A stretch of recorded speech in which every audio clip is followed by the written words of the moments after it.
So it sounds like farm was really good this morning. I hear the students talking about benzos and sedatives and nice, and effects on the mom, effects on the baby. So I'm glad that you enjoyed that. Let me go ahead and, how's everybody doing this morning? We're at the end of our first week. 2 weeks if you count last week, really. Relieved it's not raining and I can send the kids outside. Yay! Yeah, we can send the dogs outside. Only 15 more to go. Yep. Oh, there is not a PowerPoint, but in supplemental resources, I'm going to show you on the page, Kenya, I have the PowerPoints from last semester, because a lot of what we're going to talk about today dovetails off of NRN 47. So I wanted to make sure that the PowerPoints were there for the students that weren't with us last semester. And what else was I looking for? I was looking for, that's not what I was looking for. So do you guys see the learning outcomes? Are we on week 1, day 2? We on my thing? Cool. Yep. Thank you. There we go. That's better. So we talked about last semester. Today we're going to focus on like how to, caring for the newborn as a family unit, culturally, spiritually, and then move into talk a little bit about child abuse. And so we talked a lot of what you did in 47. Now we're going to take that and move that into caring for the childbearing, child rearing family, and then continue it in your, med-surg and pediatric areas as well. So when we looked at race and culture and spirituality, this is the page that was there. You guys did so much. You did the ATI communicator, you guys did the video case study, you did your personal assessment. And if any of the students that are coming in want any of that information or want to, you're welcome to do the ATI communicator or the video case study. And you guys had a wonderful discussion. You guys should still have access to 47. I think. Do people still have access? Yes. Okay. Yeah. So that discussion that you did, your reflections on doing that cultural self-awareness questionnaire, I went back and looked at that. You guys did great. I mean, you guys had some really, really good points and really good self-awareness, because that's where, as a nurse, you have to be really aware of where you stand and what your beliefs are when you're going in to care for other people. And then I would refer you specifically if I'm doing questions, because I'll have the, quiz that's coming up for next week for culture. I will not ask specific cultural questions. Like I won't ask about Hispanic or Hindu or Jewish or you guys can refer in ATI for those things, because you need to know those for the ATI. And I think those were in fundamentals when you guys did your focused review.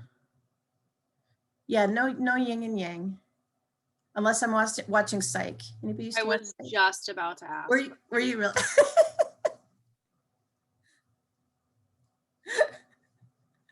And I'm drinking. I have pineapples in my drink, so I'm good. There's your hidden pineapple.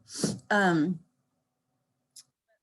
personally don't do that, because I figure you can go in there. I would rather focus on people as a whole, the person as a whole, and that you have references to look things up. And we find that just because this is what the book says isn't what that person or that family's particularly necessarily, right? So yeah, so there's that. So other students, let me know if you want me to, the new students, let me know, I can show you those things. And then we also talked about, we did the family-centered communication with the Wan family. And again, I went back and looked at that assignment. Man, you guys were good. You did well. Like looking back now at it, I'm like, you guys did a nice job.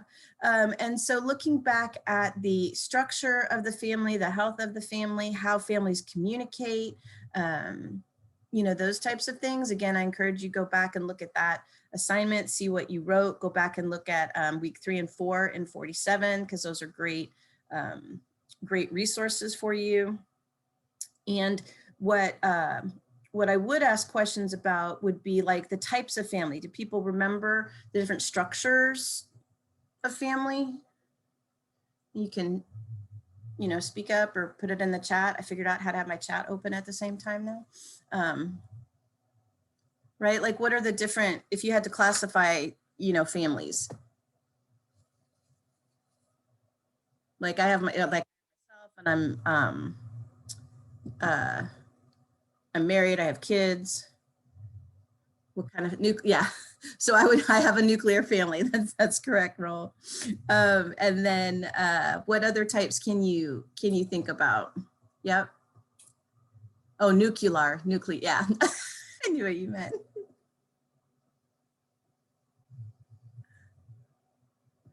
What other types? Single parent? For many different reasons. Blended? Yes, blended. And so when you look at those types of families, you sort of have to take that family dynamic into account when you're talking to the family and doing your assessments. And then also remember, it's a Simpsons reference. Oh, the chosen family. So when you are interacting, which you will in pediatrics especially, and also OB, but also when you're in adult med surg, because the spouse or a friend or the child or somebody will be in the room, generally not right now in all instances, but it's really important to sort of get a feel for the dynamic or ask questions. Remember last semester, this is how we're going to scaffold and how we're going to build. Remember the cultural assessment. You guys remember doing your cultural assessment? Standing at the food bank and asking questions, or wherever you were able at Clinica to do the cultural assessment. And how, let's talk about that for a second. How extended family, nice. Yes, Francisco. How easy or difficult was it to ask those questions? I feel like I got lucky and I ended up with people that were willing to be pretty open. And so it didn't, like the chemistry between us as like interviewer, interviewee, it wasn't super awkward. Some of them, were asked a certain way. So like if I wanted to keep it a little bit lighthearted and, kind of help them feel comfortable either answering or saying, maybe not, or whatever, I don't know how it was for other people, but I think that I got lucky with the people that I chose. Nice. What about some other people? I learned a lot about like cultural healing, like about burning sage and like oils and ashwagandha or something. It's supposed to like help regulate like hormones and stress. I have ashwagandha with my pineapple. Yes. And cat claw, which are things that I never really done. So it was kind of interesting to hear somebody, have a regular daily routine about it. So when somebody says, ashwagandha or cat's claw, like what's your first reaction, when you hear words like that? Right? Because my first reaction is like, I thought it was made up a little bit. I was just like, kind of like, but then I was like thinking like in my head, like, well, I have to give them credit because there's probably things that, I've heard of in my culture that they never heard of, like using VapoRub for everything. That was my mom. Everything, VapoRub for everything. On your feet, everywhere. Yep, bottom of the feet at night. Bottom of the feet at night, yeah. Along with the hot toddy when I was 5. Those were the days. Yeah, VapoRub for everything, yes. And so I think we have to be careful or be self-aware, right? When we're interviewing people, we'll talk about the family assessment in a minute as well. when they tell us things, right? Because it could be things that we don't believe or that we haven't heard of.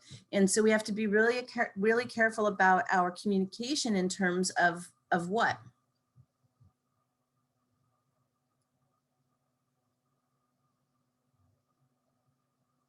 Going for communication, verbal, nonverbal, right? Nonverbals, right? Because that's if somebody says, oh, cat's claw or something, I'm going to be like, you know, but you have to be really self-aware of your nonverbals and what you're communicating to them, because that deals with trust, right? They have to trust you in order for you to provide the best care for them, right? And the caring and that. So try to be really aware of that. So I'm glad that you guys learned a lot from that. And you're going to continue to sort of do that with that diversity tool, which hopefully we're going to use today, but maybe not. We'll see. And then how did you had to do a family assessment, right? Remind me which ones you used, or how, let's talk about that for a minute. How did that play out, doing the family assessments? I felt like it tied in a lot kind of with culture as well, because of like cultural norms and roles, you know, familial roles. You're like old school, traditional, or whatever, you know, mom cooks, etc. You know, that definitely came up. And then I think it just kind of tied in a lot. So it kind of almost felt like it was two cultural assessments, but one was based around the family, if that makes sense. That's kind of just what it felt like for me. What about some other people?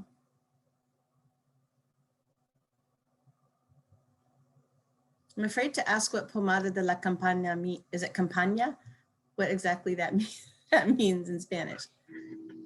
Pomade, I'm guessing like a, or I'm sure it's a joke.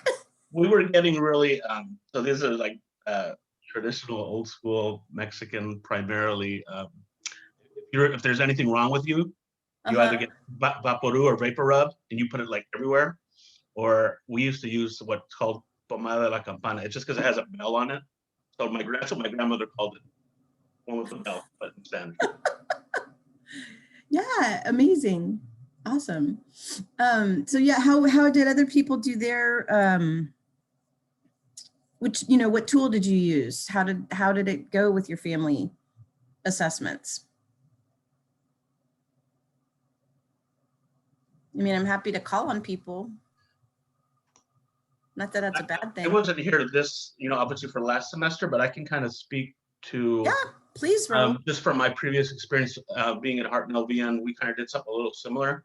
I know that in doing, I kind of went in with, you know, I guess an expectation of what, you know, culturally I was seeing. And I think it really depends on a lot of factors, you know, whether the family has been like here living in the States for a long time or not, the age of the, you know, parents, you know, I know I remember I spoke to a family that, you know, kind of younger side, but you know, I had a different expectation. They were more, I don't have the right word for it, I guess, Americanized than I maybe thought they would be.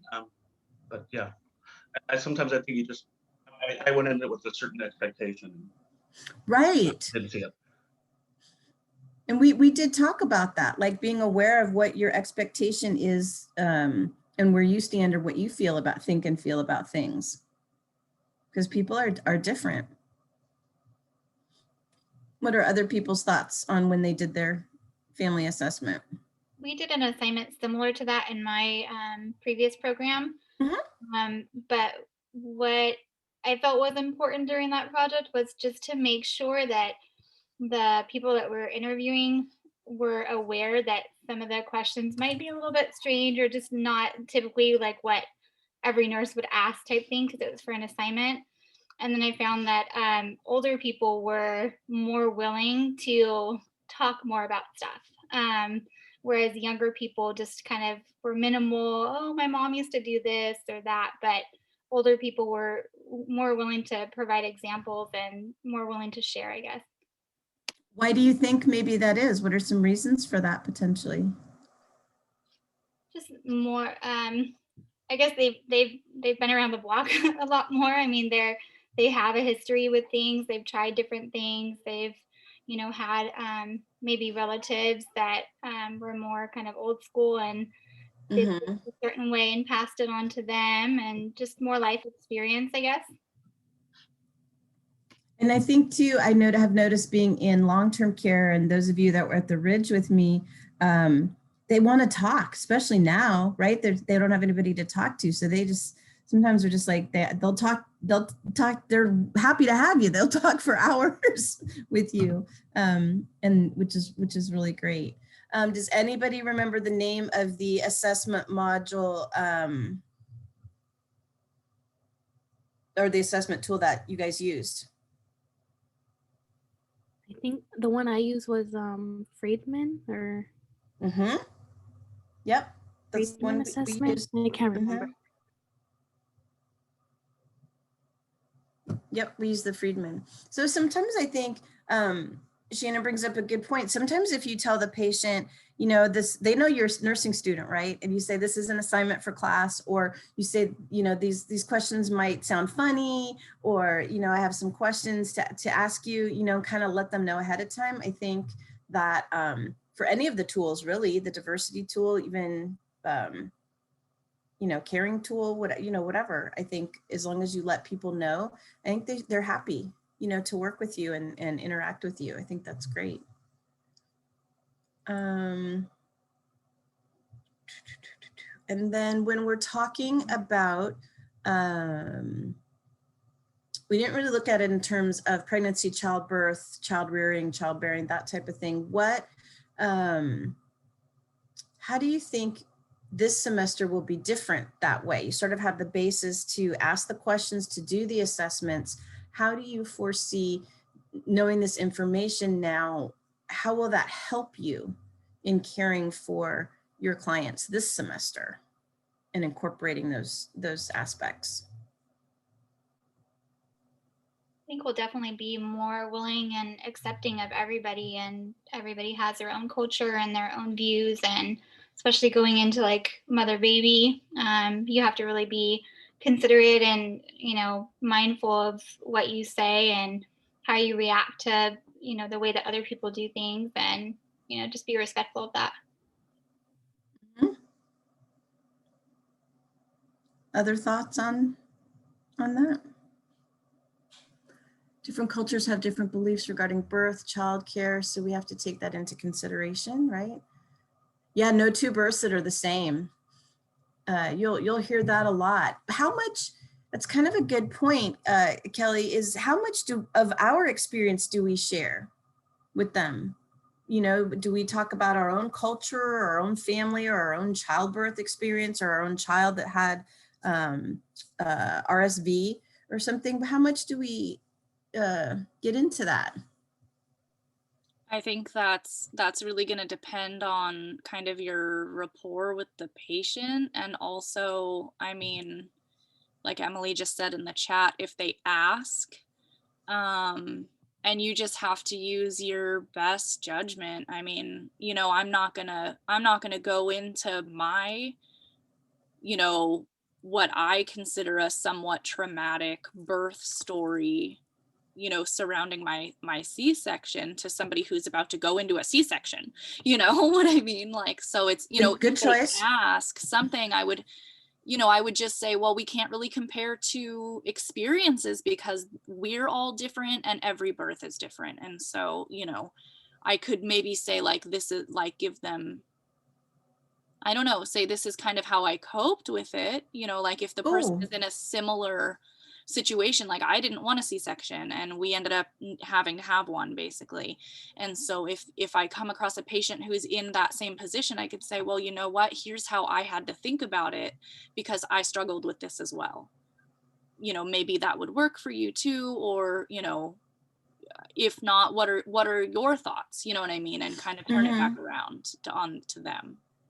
Right. I think it's a good rule of thumb, only if they ask. Sometimes they're afraid to ask. So I'm hearing the word rapport a lot. So really trying to understand your patient and developing a trusting relationship and a rapport with your client, because again, they may have nonverbals, and then you might be able to segue, like Kelly said, you know, and just give them a little piece that can apply or might help them. Non-judgmental, Nozomi, yes, for sure. I love per ATI. How does your birth make you feel? Okay, when are you going to ask that question? Are you going to ask when they're like pushing, or when, right? Like we have to be careful when we're asking these questions or doing these assessments, right? Because it can be very traumatic. I think if you're with a woman, you know, in early stages of labor, right? You know, you're kind of bored, you're kind of waiting, there's some contractions here and there, you know, that might be a good time as a distraction. You're probably gonna have to wait a little while after the birth to ask that same type of question. But I think, you know, but those are good questions to ask. And how about if they ask, but they're asking for advice? You know, what did you do? Did you get an epidural? Because I don't know if I want an epidural or not. How do you respond to that? I think it's important to give information about you know, the procedures and stuff, but I wouldn't give your input. Personally, I would say, you know, that's a decision that you need to make, like based on information that, you know, that you're given about it. Yeah, I would maybe say, what questions do you have surrounding that, so you feel comfortable making the decision? Mm-hmm. And then how, for that specific example for an epidural, how would culture potentially play into that scenario? Some people might be against medication altogether. Or take pain differently. In what way?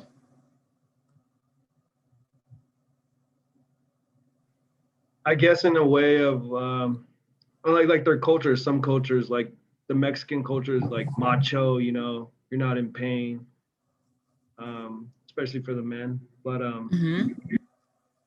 yeah, I don't know, just in that way. Other people's thoughts and pain, definitely. I think we get into that in week 4, especially during labor. How else can culture play into the pain experience of the stoic? Can play into that situation. Let's just go with that epidural example, right? You really can't have an epidural anesthetic if you're past like 7-8 centimeters. So something you're going to get a little bit earlier in the process. But bringing into that cultural aspect, think about who might be in the room. Let's pretend it's non-COVID times, okay? And there's family there. I don't know if anybody's had experience with that, but, you know, culturally, are there cultures that let the whole family in? What are your experiences that you know Some of? people might just have the husband or, you know, immediate family type thing. It just all depends. Now with the virus too, I mean, it's probably even more minimal. Right. But there are some that I've been like, so a lot of family and some with just a spouse, right? So sometimes in some cultures, like everybody comes, the sister comes, the brother, sometimes the kids are there, you know, like everybody's there, even when they're having the baby sometimes. Sometimes if the spouse is there, so let's take, some cultures can't have men in there at all. Exactly. Yeah, you feel the way. Yeah. And there are some that so no men, so you can't have a male OB, you can't have food delivered by a man, no men at all. And the OB is a female. And then some, like in some of the Hispanic cultures or other cultures, everybody's in the room. So the woman's experiencing pain. How are you going to know the woman's experiencing pain?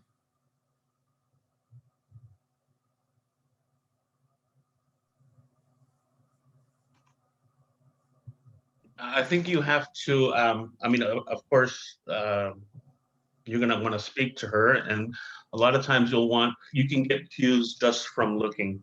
are they wincing? Are they tense?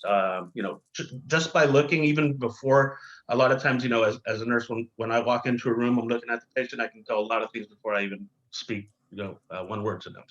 Exactly. Perfect. I'm looking in the chat, nonverbals, facial expressions, because they may tell you, but if it's sort of taboo, if you will, to be experiencing pain, or pain is seen as a bad thing, they may be having pain, but they're never going to tell you. You're going to ask them, on a scale from, 0 to 10, 10 being the worst pain, which is childbirth or kidney stones ever. Where are you right now? And they're going to tell you, oh, I'm fine. I'm a 2. And they're like, and so you look and you might see them actually looking at the spouse or looking at the significant other or looking at somebody, in the family. So what would you do? Yes, exactly. Pain is punishment. And if they've had a previous birth, that's why that history is so important. Good point, Whitney. So what are some things that you can do to help in that situation? Maybe say something like, I hear you telling me that you're a 2. I'm noticing that you're holding your stomach, or, I'm noticing this, are you sure, type thing. Maybe ask them again. Yeah. Or you can ask them what they're feeling. A lot of times there's no connection as to, that what I'm feeling is actual pain. So, just, I kind of say, you describe what you're feeling, because, kind of like what Shannon said, if somebody's holding their stomach or something, maybe she's not connecting to its pain, but I'm like, okay, well, tell me what you're feeling, and then maybe we can kind of interpret. Miss Ollinger, I also think that sometimes in birth, you can't respond, or you're just in a different place. And so yes. I think that you might be best to just say, if you're noticing nonverbal, either in pain or uncomfortable, you could suggest other positions. Let's try this. Let me rub your back, and just see if they, by their nonverbal cues, if they relax. That's something. Nice. That's a great suggestion, right? And then start with the non-pharmacologicals, and then, maybe let them know, or say, sometimes I might say something like, yeah, let's do the back, those types of things, and let's see how that works. And if that doesn't work, you have this option of whatever the physicians, you can list off a couple options. I'm happy to speak to you about those now or later, but we have those. And if the spouse is in the room or family's in the room, I address not just the mother. I mean, I'm looking at the mother, but I'm also talking sort of to the rest of the room at the same time, to know that it is available. It is, something that's a possible solution. Yep. Involving the spouse or boyfriend, right? Sometimes you can ask the family to leave, like say you want to do a vaginal check, you can, ask you're within your purview, to ask the family to leave. And then, so sometimes you can, the mom usually will be okay with that. But then sometimes they'll tell you at that point in time, wow, I'm really having a lot of pain. Or, and especially as a student, man, they tell you all kinds of stuff they won't tell anybody else. So that puts you sometimes in a difficult position. So then, come find your instructor, talk to the nurse. And yeah, I think whoever's there should comfort them as well. I think that those are great suggestions. So that would be during childbirth. What about postpartum? What about after the birth of the baby? What are some cultural Can you hear them where I am? Yeah, we can hear you. Where are you? I'm in the hotel area. It looks beautiful. I'm like, I want to be where Amanda is. Well, I was just going to add, there's a great Scrubs episode about one of the main nurses, Carla, and how she deals with depression after she delivers her baby, but she doesn't seek help for it because she thinks she's stronger than that, and she's a nurse, so she thinks that adds to it too. And it's just a great episode, but you see her struggling until somebody finally realizes, like, oh, she needs help. Right. Music sounds nice too. We just leave that on as a little music in the background. So postpartum depression is huge. You're going to talk about that with Dr. Whitmore, talk about the postpartum depression scale, and teaching significant others families to recognize signs and symptoms of postpartum depression. But you're right. The person, I have a friend that just had a baby, and what you just said is exactly how she feels. She's a social worker. And she's like, I know that, what these feelings are, but still I feel inadequate and feel like I should be doing better. And as much as we tell her she's, it's okay and it's fine and we're here for you, she just, she can't get away from those feelings. And even as healthcare professionals, right, we know that. What about somebody that really isn't aware of signs and symptoms or knowing what those things, how do you, and you're supposed to be strong and not feel pain and continue to take care of the baby and the husband or a mom. This always gets me. I always tell the spouses or the significant others, you do realize that, yes, you have a brand new, beautiful baby and your wife just gave birth, which is one of the most wonderful experiences ever. You do also realize, however, that she has just had abdominal surgery. A C-section is abdominal surgery. So for the next 6 weeks, you need to, help her, and she can't lift and she shouldn't drive and these types of things. So expectations, you have to identify, let people know these are what this is what you should expect or what you can expect. What about some other cultural aspects of postpartum or after having the baby?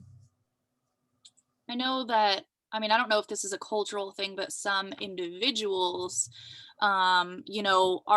may just kind of be like, okay, I just went through this, crazy thing.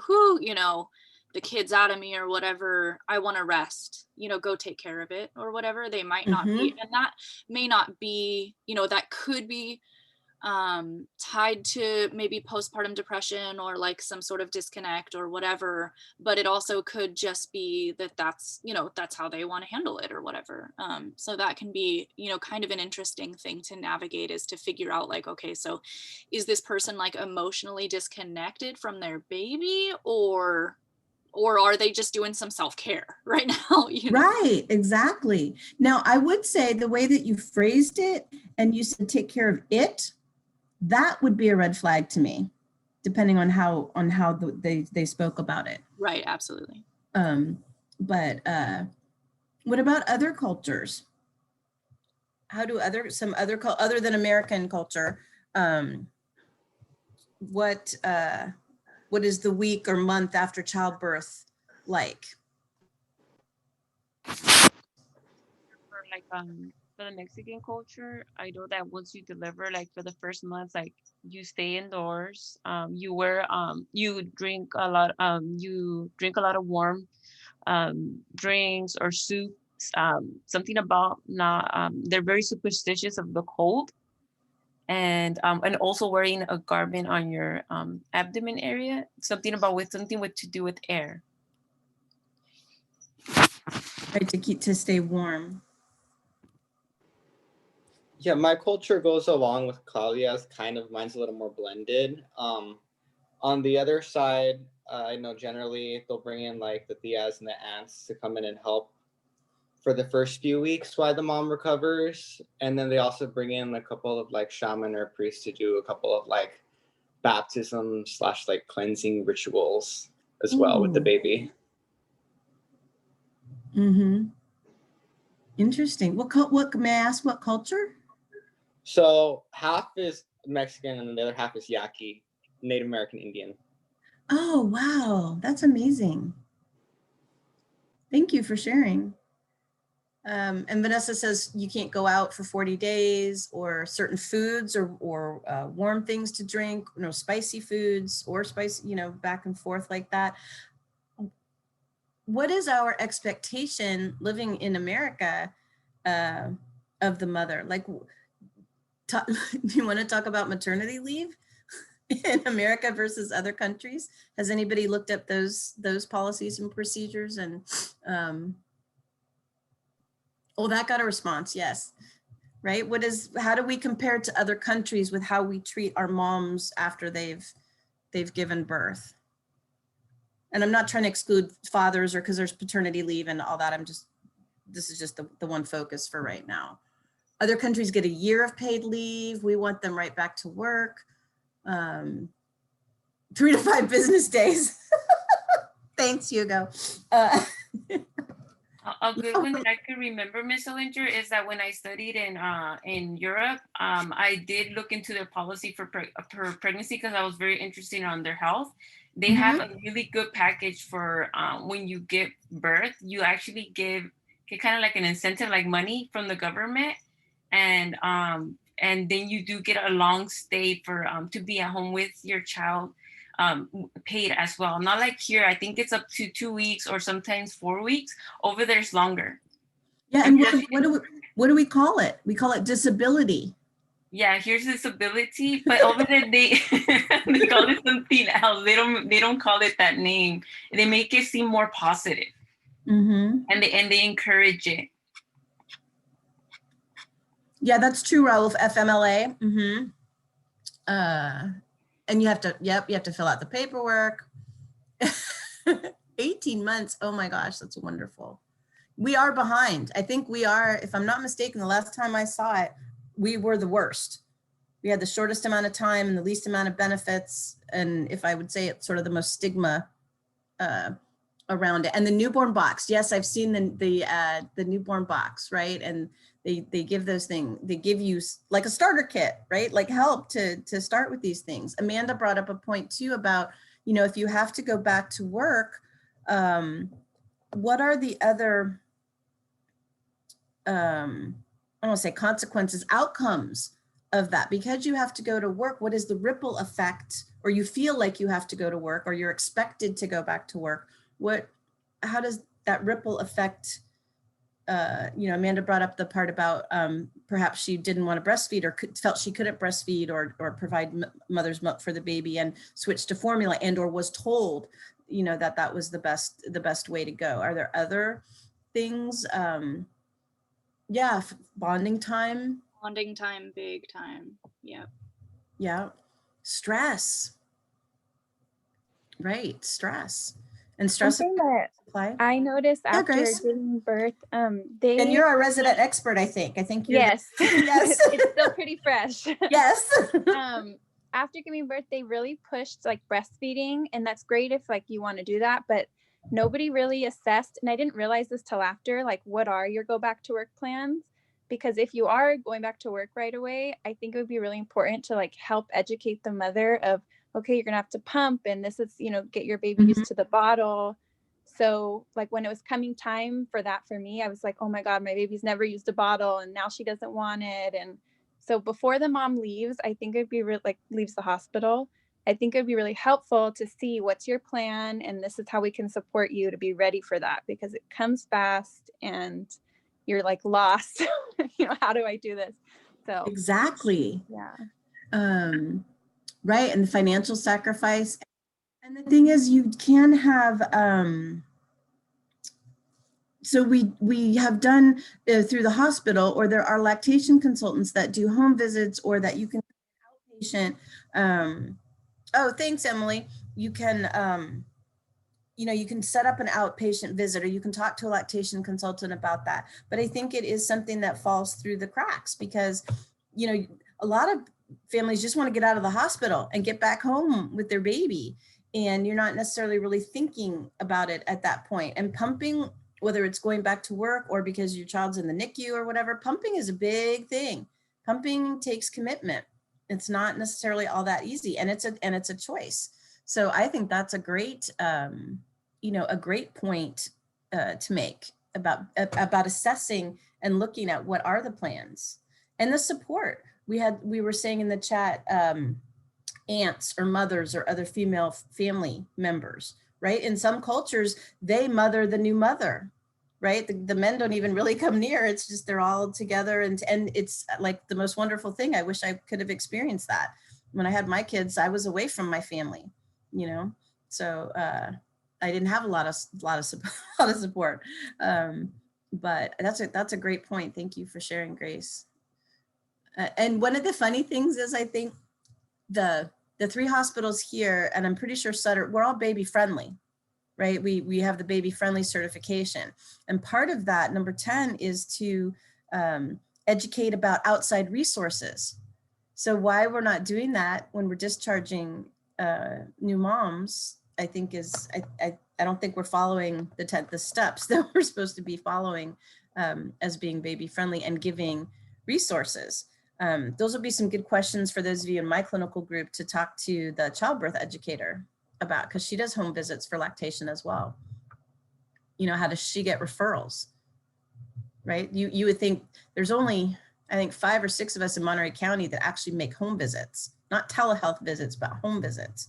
But we're not on a, I'm not on a list anywhere. I am at Sutter. I take that back. Sutter always calls me, but you know, but my phone's not ringing off the hook. It should be, and it's not. There's a question for me, if there's punishment for taking multiple breaks to pump at work. My understanding is that you can pump on your break, and that it depends on the company policy, but I thought we had a law passed. I'd have to go back and look, or you guys can research it, that says you have to be allotted time to pump. Yeah, generally it says that if you say anything else against it, it's discriminatory, and then they can get reprimanded for it. Right, and there has to be a lactation room too. So my push is in the new nursing building. I asked for a lactation room. I'm not sure that's going to happen, but I would love to have something designated in our new building or the clinic part of it as a lactation room for students and our faculty that need to pump or feed their baby. What if somebody's you know, at work, somebody from the family can bring the baby to feed. There should not be punishment, however. Yeah, not the bathroom. The bathrooms, yeah, it cannot be the bathroom. That's correct. Yeah, so those are great ideas. We talked about that. And then also in, sometimes you'll see, if we move on to like child care, the child piece of it, sometimes the families will immediately put on the little red bracelet. Does anybody know the Hispanic families, the little red bracelet, what that's for? It's a spiritual thing. It's supposed to protect against like the evil spirits, like ojo, like they're saying in the chat. Usually until they get baptized, which can be up to a year later.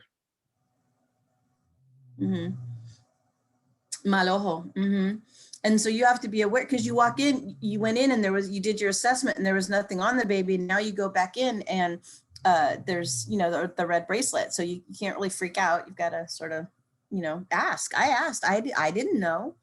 And sometimes also they'll put the little prayer cards or little cards of the Virgin Mary or other little items in the crib. And really, they're not supposed to do that because we're trying to teach them back to sleep and not to have anything else in the crib. And so that to me is kind of a touchy subject because it's cultural and religious, and it's a brand new baby. And it really, truly, I think, like you're saying, Abram, that until they're baptized, right? And that can be a long time. So just to be aware of some of those things, or certain colors of things. And we'll talk a little bit more when we get into the pediatric piece of it, into culture a little bit more. I did put in here, I put in an article on why cultural awareness matters in pregnancy care. And so if you want to take a look at that, I thought this one statement was really interesting. Cultural competence goes far beyond the golden rule, which is treat people as you would want to be treated or prefer to be treated. That only works when someone wants to be treated the same way as you. I thought that was really profound. And then you're looking into the family dynamics, which we talked about. The provider gender, someone had commented about no males,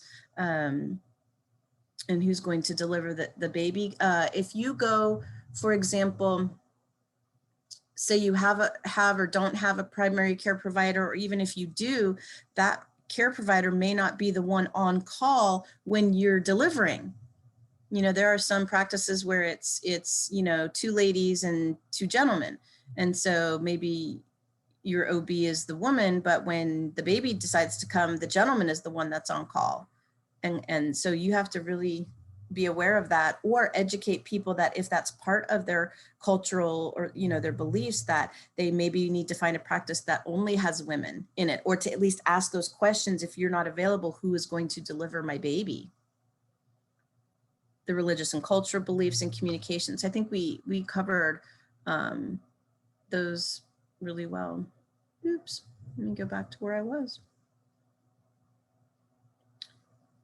And then you're going to be working on your diversity tool while you are in your OB. Oops, went down too far. Where, come back. There we go. Sorry. You're going to be working on your diversity tool. If I can get to it eventually. There we go. And you will notice that it is a little bit different from last semester. We talked about this already a little bit in terms of the questions. So again, if you're more comfortable saying, this is, you know, this is one of my assignments, I need to ask you some questions. And many of you have already brought these up today during the conversation, right? Which was part of the point of this is, you know, what are your beliefs and practices? Is it an illness? Some people consider pregnancy to be an illness, or pain. Someone had put in the chat, pain to be a punishment. The plans, preparations, circumcision would be another thing. So in some religions, you wait, you're going to have the baby circumcised, but you're not going to do it. It'll be in a bris, which would be later, you know, in a, what is it, a week, 14 days? Gosh, I just forgot. Somebody remind me. But you're not going to do it in the hospital. But there are actually insurance rules and payments that around circumcision, whether you have the OB do it or the pediatrician do it, and whether you have the OB or pediatrician do it in the hospital when the baby's born, or if you have the pediatrician do it in their office later. So, I mean, who knew that that would play, that insurance would play into a cultural belief? And then if the baby's sick, that's a whole nother, you know, there could be other cultural considerations to that. And asking about extended family, asking the religious cultural questions. I think it's good pre-birth, because then you might know, oh yes, I have the red bracelet. We have this, my mother gave it to me. We're going to put it on the baby. So you know, so you can plan ahead. I think that's really, really good. And asking, once you've delivered, you know, would you like warm drinks, cold drinks, ice, tea, you know, those types of things. I think those are really good, good questions to ask. So I think it will be easier. I don't know, easier, but certainly I think you get that piece of it done, which will be good. Does anybody have questions on the diversity tool?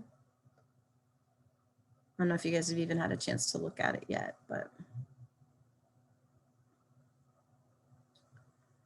Let's see what else. I did add to the, I don't know what is wrong. There we go.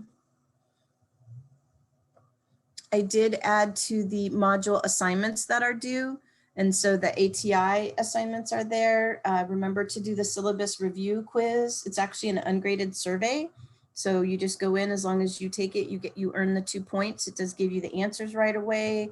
The answers are actually from the syllabus. So if you thought it was different units or something, the answer is right there for you.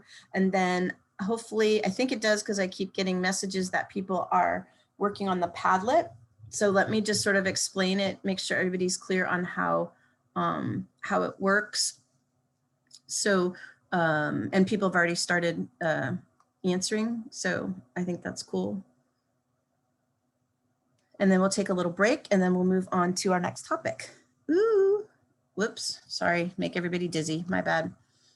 So this, can everybody see the Padlet? Is it the map of the world? Are we looking at the world right now? Yes, thank you. Okay, so what we can do is that, I'll use mine as an example. So I chose Dublin, Ireland, and talked about window washing, and if the baby has would have a nuchal cord, the umbilical cord wrapped around the neck, and I gave a reference. My name's here because I'm on Padlet. If you're not a member, it's free, but you don't have to join. If you don't, then please add your name somewhere in the post so that I know it was your initial post. And then when you go to respond to somebody, you click on this little part right here, which is the comment. And you can type your comment in. I said the mother might feel guilty, right? And then I gave a statistic about the frequency of that. So I'd want to reassure her that it's not her fault, that it does happen, and or something to that effect, and give a rationale and give a reference. And you can also like people's. You can hit the heart if you want to like them. And then I noticed there were several people in Russia. You can choose anywhere. You can look anywhere that you like. And then it'll pop up, right? So I can see, we're not even in the United States yet. We're in Ireland and Russia and Korea and South America. So I think that's really cool. And then you need to so here's Nozomi. A cotton belt is tied around her abdomen to ensure safe delivery. Wow. And there's your reference. Very nice, Nozomi. I think we're going to learn a lot about this, about different cultural practices. And so then you can, if I wanted to respond to Nozomi, then I would go ahead and click on this little part right here, and the comment box should open and you can add your comment there. Does that make sense? Are people understanding that? I thought it was hopefully a little more fun than a discussion, because I knew you guys had a discussion board already earlier this week, and generally you guys like the Padlets, or at least I hear that you kind of find them.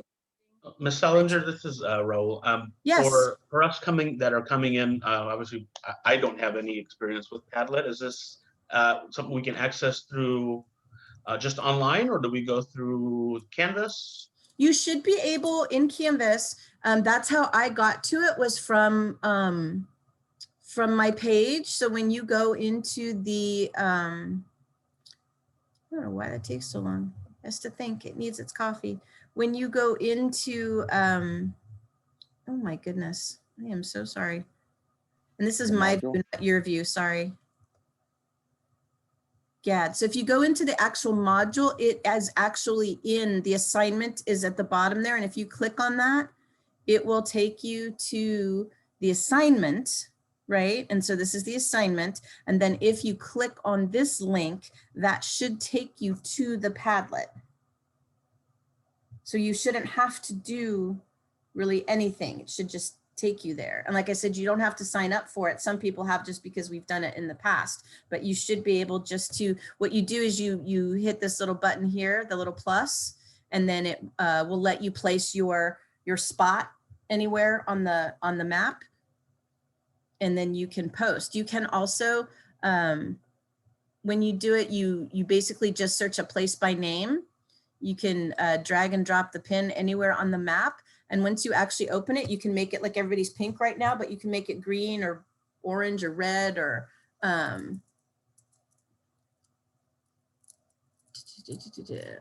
oh, farm. Okay, good. Making sure. And so then if you have difficulty, I can show you how to do it on a different Zoom, or you can ask some of your friends, but it should just take you right there. And then when you look at the assignment, the rubric is there. So it's 10 points, and putting a little depth into your response to your classmates. So does that, any questions on that? Good, you got it, Raul? Good, all right. Okay, so let's go ahead, let's come back at what, 12:05? Does that sound good? And oh, I love it. We're in Dubai. We're all over the world, because I get little pop-ups Every time somebody posts, I get pop-ups. In fact, when I got on this morning to my computer, boom, boom, the pop-ups just started coming. I'm like, oh yes, they're working on it, yay. So let's come back at 11:05 and then we will move on to the next part of the class today. Sound good?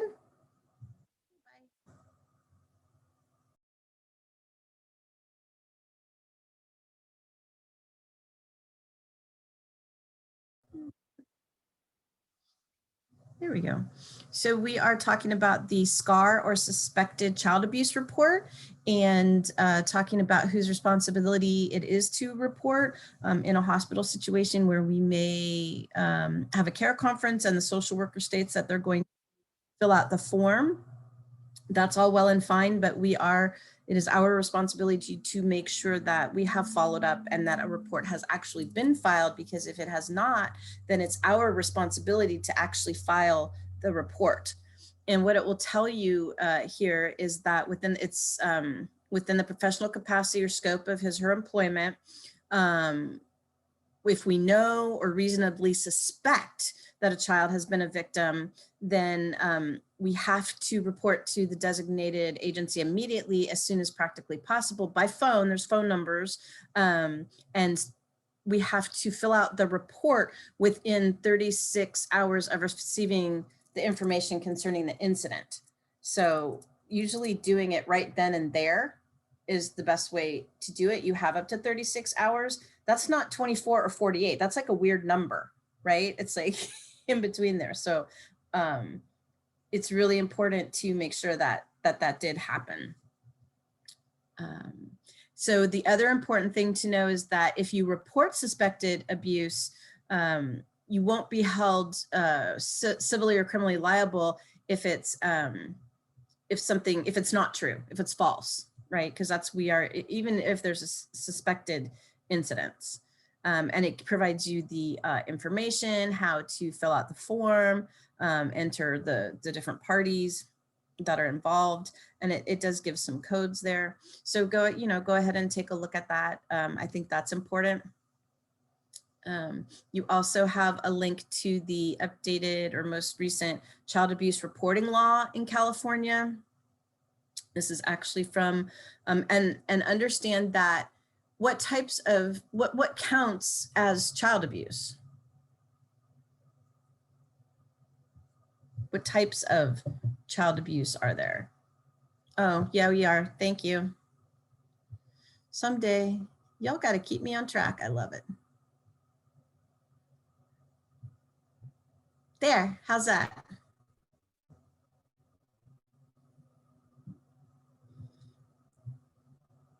So what types of, okay, so there we go. Neglect, right? I think sometimes we forget about neglect: sexual, verbal, physical, emotional. Yes, thanks, Vanessa.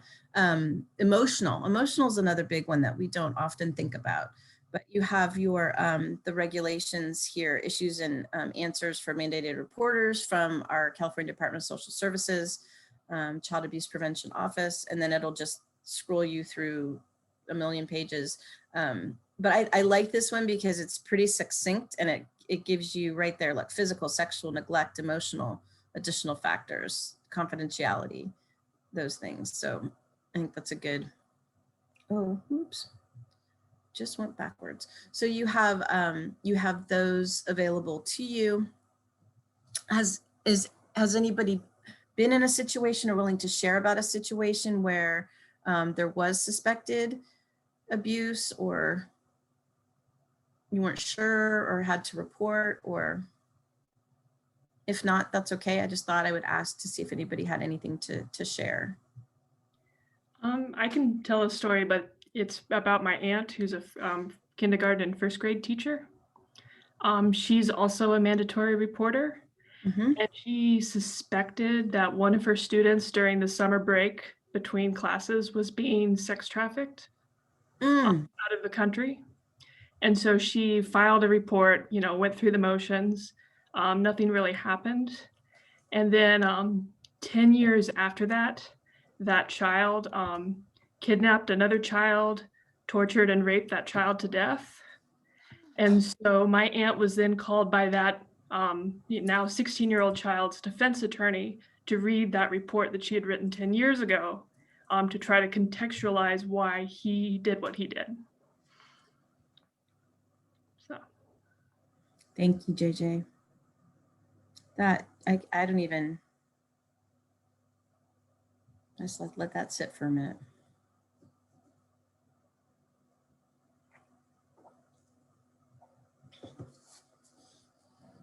So I think, thank you so much, JJ, for sharing that. I think one of the things to keep in mind when we are talking about children and childbirth, there's a lot of good things, but there's a lot of bad things. And there are things that are going to trigger us. There are things that are going to bring up bad experiences or things that are going to shock us. And so we just need to, I think Dr. Shepherd had mentioned this at one point as well, just to recognize that, or if we need to take a minute or take a deep breath, you know, that's important to do that, to acknowledge those feelings. We also have identification and reporting guidelines. This is California Department of Education. And so again, yes. Are we only mandatory reporters when we are like on the clock or on the job? So that's a good question. My understanding is that we would be, I mean, if you suspected, if it was in your neighborhood or something like that, I mean, I would think, if not for you, who else?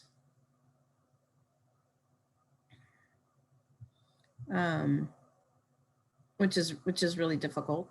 You can also look at the training. It can go into more detail there. I think you are protected because you are a mandated reporter, and if it was false, you know, you would be covered. But we are given the training, and so, I mean, I would be hard pressed to not report something if I thought something was going on. Oh, wow, David. Yeah, and sometimes you just don't know. Wow. I have a question. Also, so JJ mentioned that, like, you know, how her aunt reported it, well, and nothing happened.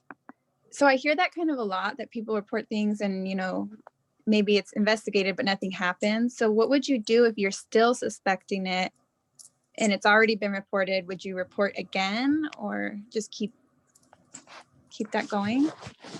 Me personally, I think yes, I would keep reporting it, because you could, I feel like it sort of covers you as well, that you did continue to report, and then it puts the burden on the state to prove why they didn't follow up with it if things are continuing to happen. You can always, like, if it's an emergent situation, call the police. You know, hopefully they could remove the child if there was an issue and put them someplace safe, because the bottom line is we need to keep the child safe. I mean, we're talking child right now, but the mother, the woman, the father, the gentleman who, you know, whoever's experiencing abuse, we need to, intimate partner abuse, we need to keep that person safe.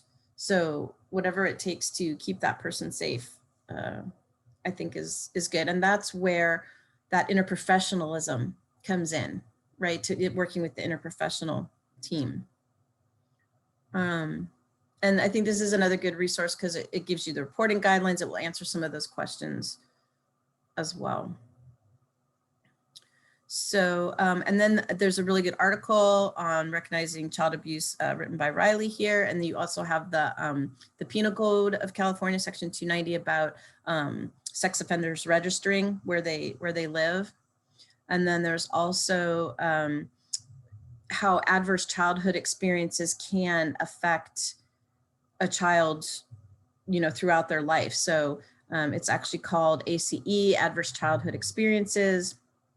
Gives you fast facts. It talks about, you know, children of divorce, children of abuse, what counts as an adverse childhood experience, and how that can, actually, it's quite interesting how I don't think it has the little quick one here, sorry, but it can actually, oh, here it is. That's what I was looking for. Contribute to disease processes later in life.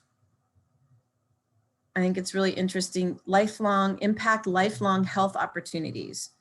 And that they can add up over time and lead to depression, cancer, diabetes, smoking, all kinds of different behaviors.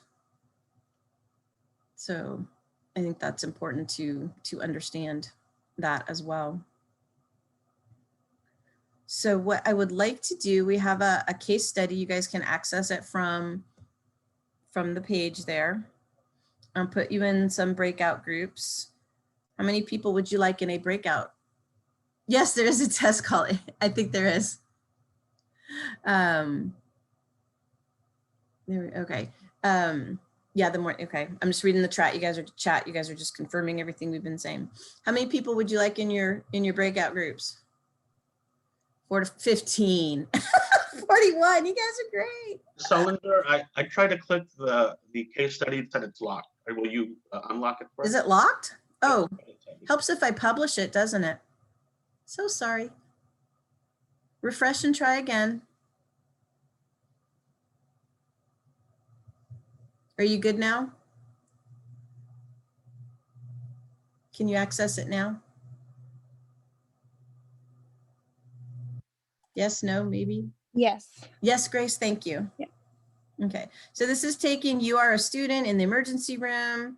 You got floated there, or you were low census on the pediatric unit, and you're following an RN to an exam room. You have Matthew, he's 2.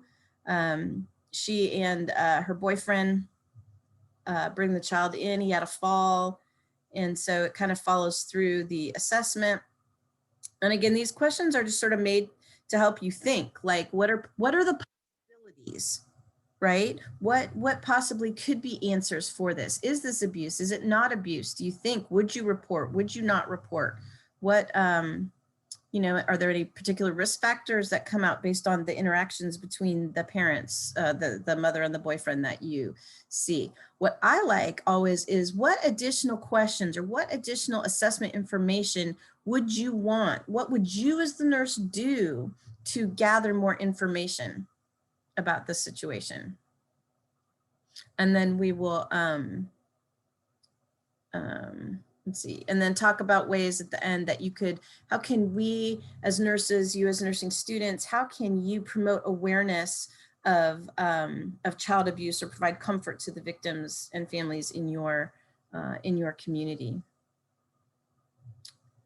So let me do this. Let me go back here. Let's do some breakout rooms. I was hearing some really good conversations. I just kind of peeked in and things are going well in every group. So I just kind of, you know, snuck back out. People had some good, good points that they were asking or covering.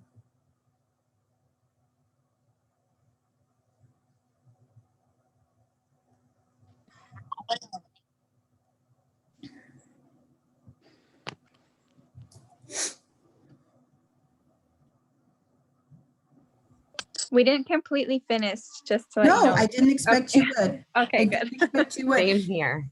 The point is, no. The point is to get you thinking and talking. Okay. Right? Not to solve it, because it's not solvable.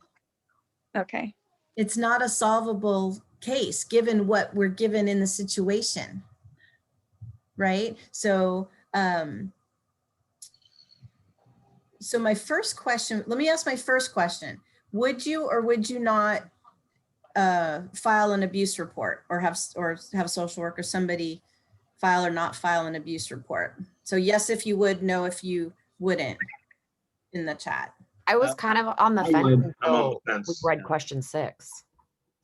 I'm just asking I'm just asking for a gut feeling, because you'll hear nurses talk about sometimes, well, I get this feeling, right? Just based on whatever.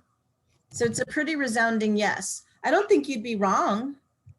I got a feeling when I read the statement that they said, Mrs. Jackson states Matthew is all boy. Just that little section there just kind of, I don't know, made me feel, I don't know, a little strange for some reason. Mm-hmm. I just want to point out to my group, we never got down to question 6. So if you guys read that, you might feel a little different. We're on 4 and I just now scrolled down to 6 and I'm like, oh, No, it's all good. And that's so just so you guys know. We were having robust debates. Yes, you were. I felt like the creeper. I would like jump into a room and y'all were doing great. So I'd sneak back out and I'd go into another one and y'all were doing good. Jump back out. How easy or difficult was this situation to forget getting to question 6? Just take it before question 6. How easy or difficult was it for you to maybe decide if this was abuse or not? I feel like it was pretty difficult because, someone else was like, oh, it's kind of weird that he's got multiple injuries on completely different areas of the body. And I was like, yeah, but I've got a 3-year-old who literally just walked into a glass door, fell on her butt and bruised it, and also scraped her elbow. You know what I mean? And so I was kind of like, I don't know, like, so it depends on, what we know on a, just from our experiences. And like, yeah, it would have to be gut feeling. So since we weren't actually in the room and we're reading this on paper, there's not a lot of context in just the information given. Exactly. Because I was like, well, I don't know. I was like, okay, so boyfriend tells me, maybe not biological father. Babysitter, I was kind of like, well, how long have they known the babysitter? So yeah, it was hard. Yeah. Good. Hey, Marco, you have a son. How easy or difficult was this? Yeah, no, it was pretty difficult to determine in the beginning whether it was abuse or not abuse. My son, at times, he climbs up the trees around here in the house and he falls and he does injure different areas of the body. And if I were to bring him in, I definitely wouldn't want the nurse to suspect that I'm abusing my child. But like everyone else, once we got down to question 6, then, definitely red flag all over the place. And why is that a red flag?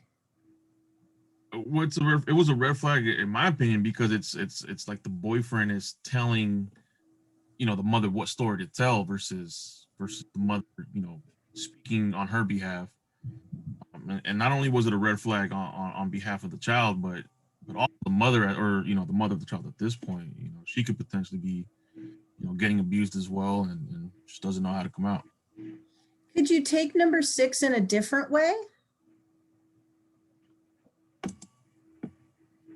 Yeah, it could be the boyfriend trying to support the mom. Like it could have been maybe she did something, she snapped, maybe she hurt the boy.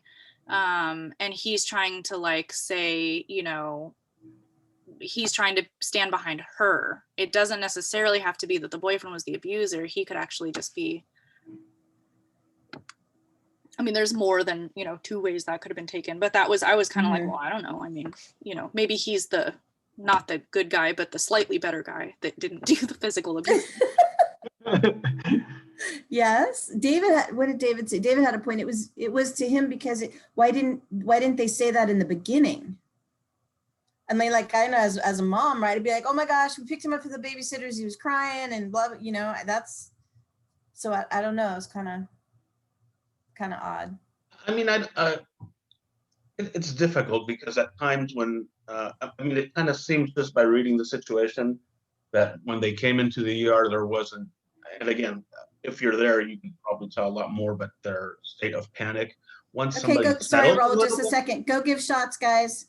You're welcome. Bye. Sorry, Raul. Okay, go ahead. So, once the situation settles, where they, sometimes you can recall things. I'm not, for me, that's a great would point. Really have to be there to, if they came in frantic with a child, sometimes you don't always recall what happens. Once things settled, okay, oh, you know what? They told me, blah, blah, blah. So. Exactly. What other, so yeah, what? My son actually broke his arm when he was 2.5. And when we took him to the ER here in Hollister, they told us that he didn't have a broken arm. And we're like, he usually doesn't cry and, he doesn't want to stop crying. And then they were kind of looking at us. We were like, oh, we weren't watching him, but he like literally like was on the couch, and then he just decided to jump off the leg of the, the armrest, and that was just something like you were gonna catch him mid-flight in the air, and then we ended up taking him to Gilroy, and he did have a broken arm. Wow. And he dislocated his shoulder, so I was just kind of like, that there was kind of an asshole move on them, just to kind of like blame us for not watching him and then just let us go. And then we take him to another hospital, and they received us with a whole different set of eyes. They were like, maybe he is injured, and they kind of like further, So I don't know what X-ray they were looking at in Hollister, but yeah, Hazel tends to be a little rushy sometimes. Oh. So it could be something as simple as they don't actually have any idea what happened, but it happened on their watch, and so they're just kind of feeling like that guilty parental, like, oh my gosh, I should have been watching him or whatever, and so they feel like they need to cover their tracks. Yep, every kid fell out of a shopping cart. One jumped off the couch, broke a leg. One fell off a stool, broke his clavicle. I'm also thinking that, like, they could be scared. Maybe they've had an incident in the past, or maybe they've heard stories, or you never know, like their culture, their beliefs, or maybe they're scared of going to the hospital because they think they'll get in trouble, or the babysitter will get in trouble. So they might just be scared. Wow.